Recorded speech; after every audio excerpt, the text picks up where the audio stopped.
Os programas policiais estão lotados deles, bem como as páginas dos jornais. Chama a atenção pelo perfil dos envolvidos, pela brutalidade e pelo inesperado. Vez ou outra, interrompe as programações das emissoras de televisão nos plantões ou em coberturas que parecem não ter fim. Mas depois somem, desaparecem do foco da mídia. Mas ficam recordados nas mentes dos brasileiros. Hoje, vamos relembrar de crimes que chocaram o Brasil. Eu sou JC e seja bem-vindo ao canal Uma Dose de Curiosidade.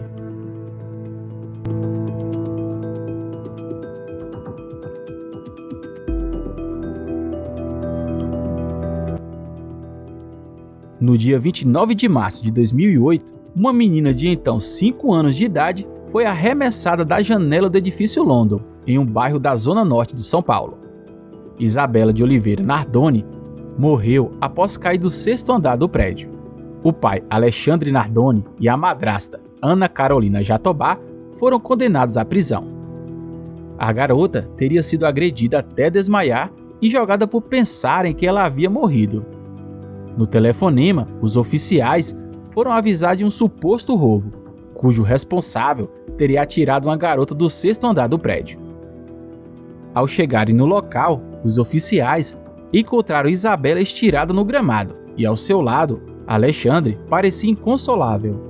A menina foi levada ao hospital infantil, mas morreu no caminho. Durante as investigações, os testemunhos do casal começaram a contar com diversas incoerências, enquanto ambos eram desmentidos por vizinhos e registros telefônicos. No dia 3 de abril de 2008, depois de uma cobertura incessante da mídia, o casal foi preso preventivamente. No dia 18, Alexandre Nardoni e Ana Carolina Jatobá foram indiciados pelo homicídio de Isabela. No início de 2009, o casal foi condenado por homicídio triplamente qualificado e fraude processual. Pelos crimes, Alexandre foi sentenciado a 31 anos, enquanto Ana Carolina recebeu 26. Ainda que os dois nunca tenham se declarado culpados, esse foi um dos crimes que mais marcou a história recente do Brasil. Elisa Silva Samúdio desapareceu em 2010 com 25 anos. Elisa era amante do goleiro Bruno Fernandes, do Flamengo, apontado como autor do crime. Conforme a denúncia, Elisa foi levada à força do Rio de Janeiro para um sítio do goleiro, em Esmeraldas, Minas Gerais, onde foi mantida em cárcere privado. Depois, a vítima foi entregue para o ex-policial Marcos Aparecido dos Santos, o Bola, que asfixiou e desapareceu com o corpo não encontrado. O bebê Bruninho foi achado com desconhecidos em Ribeirão das Neves, também em Minas Gerais. Em março de 2013, Bruno foi considerado culpado pelo homicídio triplamente qualificado, sequestro e cárcere privado da jovem. Ele foi sentenciado a 22 anos e 3 meses de prisão pela morte e ocultação do cadáver de Elisa, além do sequestro do filho da jovem. A ex-mulher do atleta, Daiane Rodrigues, foi julgada na mesma ocasião, mas foi inocentada pelo Conselho de Sentença. Macarrão e Fernanda Gomes de Castro, ex-namorada do atleta, já haviam sido condenados em novembro de 2012. O ex-policial Marcos Aparecido dos Santos foi condenado a 22 anos de prisão. Suzane Luiz von Richthofen mandou matar os próprios pais na madrugada do dia 31 de outubro de 2002 no Brooklyn, bairro nobre de São Paulo. Os assassinos foram Daniel e Christian Cravinhos, sendo o primeiro deles namorado de Suzane. As famílias não aceitavam relacionamento, segundo dizem, e o trio arquitetou um plano para simular latrocínio, roubo seguido de morte, com o objetivo de receber a herança de Manfred e Marisia von Richthofen. Os criminosos foram condenados. A Justiça de São Paulo oficializou a exclusão de Suzane da herança dos pais, que ficará apenas com o irmão, Andreas Albert von Richthofen. Mais dramático caso de sequestro de ônibus no Brasil. O Gávea Central, linha 174, foi tomado pelo sobrevivente da chacina da Candelária, Sandro Barbosa do Nascimento.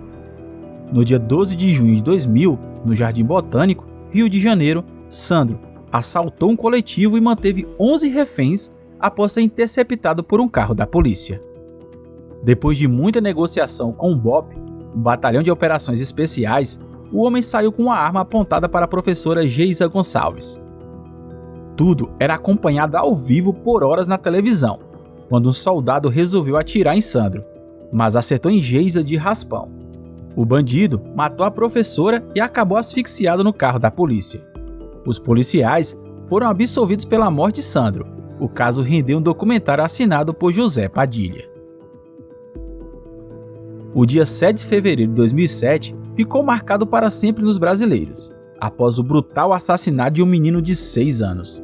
João Hélio Fernandes foi arrastado por 7 quilômetros durante um assalto no Rio de Janeiro, pois não conseguiu sair do carro da família, roubado naquele momento. 5 pessoas foram condenadas pelo crime, sendo uma delas adolescente. João Hélio estava com a mãe, Rosa Cristina Fernandes, e a irmã Aline, de 13 anos. Uma adolescente de 15 anos emocionou o país no mais longo caso de cárcere privado da história de São Paulo. Eloá Cristina Pimentel foi mantida refém junto com outros 3 amigos por Lindeberg Alves Fernandes, ex-namorado da jovem.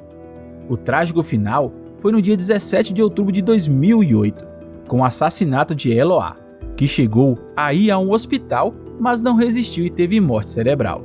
Lindeberg atirou contra reféns após a polícia invadir o imóvel onde se encontravam. Foi condenado. Ao todo, foram 5 dias de negociação. Os órgãos de Eloá foram doados pela família. A Escola Municipal Tasso da Silveira, em Realengo, no Rio de Janeiro, foi palco de momentos de terror em abril de 2011.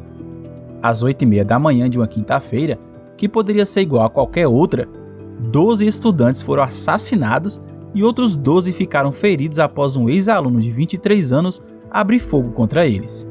Um policial militar surpreendeu Wellington Menezes de Oliveira com um tiro na barriga, fazendo-o cair da escada. O atirador se matou e foi enterrado como indigente. Galdino Jesus dos Santos foi queimado vivo enquanto dormia em um ponto de ônibus em Brasília, na madrugada de 20 de abril de 1997. Horas depois, o líder indígena morreu em decorrência dos graves ferimentos que sofreu. Santos estava na capital brasileira por conta do Dia do Índio. Os assassinos foram 5 homens de classe média, sendo 4 deles maiores de idade. Todos foram condenados. 2 esculturas lembram a morte do indígena no local, até os dias de hoje, como um memorial. Em novembro de 2003, Liana, de 16 anos, e Felipe Café, de 19, decidiram acampar em uma área isolada na região da Grande São Paulo, sem os pais saberem. Rendidos por criminosos na barraca, foram vendados e levados a um cativeiro. Ambos foram torturados e mortos. Liana foi abusada sexualmente. 5 homens foram condenados a partir da investigação. A TV Globo se sentiu inserida em uma tragédia em 2002. Um dos profissionais, o jornalista Tim Lopes, foi capturado e torturado por criminosos até a morte na favela Vila Cruzeiro, no Rio de Janeiro. O assassinato aconteceu em meio a uma investigação sobre ilegalidades em bailes funk. Tim teve a morte decretada pelo traficante Elias Malu, que comandava os outros. Marcos Kitano Matsunaga, de 41 anos, foi assassinado com um tiro pela mulher, Elise Araújo Kitano Matsunaga, de 30, em maio de 2012. Elise confessou ter esquartejado o corpo e ocultado as partes em malas de viagem. Marcos era executivo da empresa de alimentos Ioki. O crime aconteceu no apartamento do casal em São Paulo, e o corpo foi encontrado em Cotia, também em São Paulo. Segundo a mulher, o assassinato foi motivado por uma traição conjugal. Mas e aí, qual desses casos você lembra? Qual te marcou mais? Deixe nos comentários. E se chegou até aqui, curta o vídeo e caso não for inscrito, se inscreva para me dar uma força. Eu vou ficando por aqui e a gente se vê no próximo vídeo. Até mais!